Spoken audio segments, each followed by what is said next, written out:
old Tory policies of the past. A short time ago, I spoke to the Home Secretary, Alan Johnson. I asked him if Labour were admitting to mistakes in their past during this election campaign.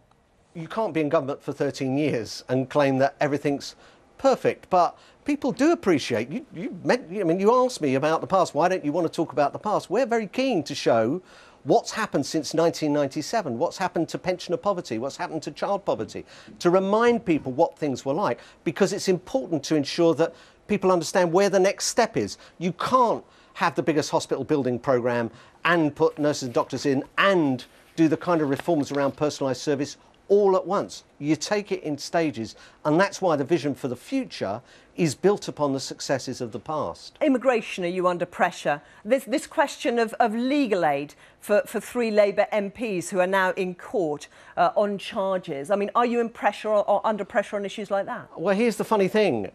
We reformed legal aid to ensure that it was means tested. And the whole issue here is you can't have a legal aid system that says you won't give money if it's MPs or television presenters or police officers. You can only do it on the basis of, do those people have the resources to pay for their own defence?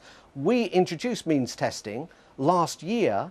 We reformed legal aid. Who opposed it? It was the Conservatives. It was that man who jumped off the bus yesterday to stand on a soapbox and say we should reform legal aid, who actually opposed it last year. His representative in the House of Lords. So is it right that the taxpayer should be picking up a bill £250 an hour if it comes to that? It's exactly my point. That's why Jack Straw, the Minister of Justice, has reformed the legal aid system. It hasn't taken effect. It went through Parliament last year. On the 10th of December 2009, the Tory spokeswoman in the Lords stood up and opposed it on behalf of the Conservative Party. It's the Tories should be held responsible. Is that what you're saying? No, you're asking me about the issue of legal aid to my 3 colleagues. I'm pointing out to you that David Cameron jumped off the bus yesterday. This happens all the time. This is riding the bike while the car's following behind, and said we ought to reform legal aid. We should. We have. He opposed it. So should these individuals have legal aid? Should the taxpayer be funding? Quite apart from the party politics involved, is it the right outcome? Look, it's very important. This is not party politics. The only way you reform the system is previously legal aid was given on the basis of the charge against you, not the resources you had.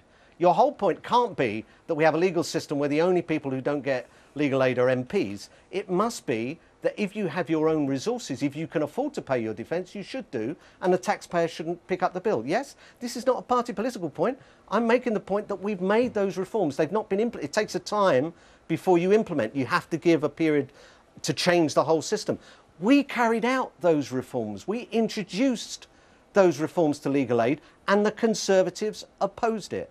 Alan Johnson. Well, staying with the whole legal aid row, because Gordon Brown has said he completely condemns any MP who takes more out of public service through expenses than they put in. He was responding to a question on BBC Radio Derby about the 3 former Labour MPs seeking legal aid over their expenses claims. The Prime Minister said a Labour government would reform Parliament to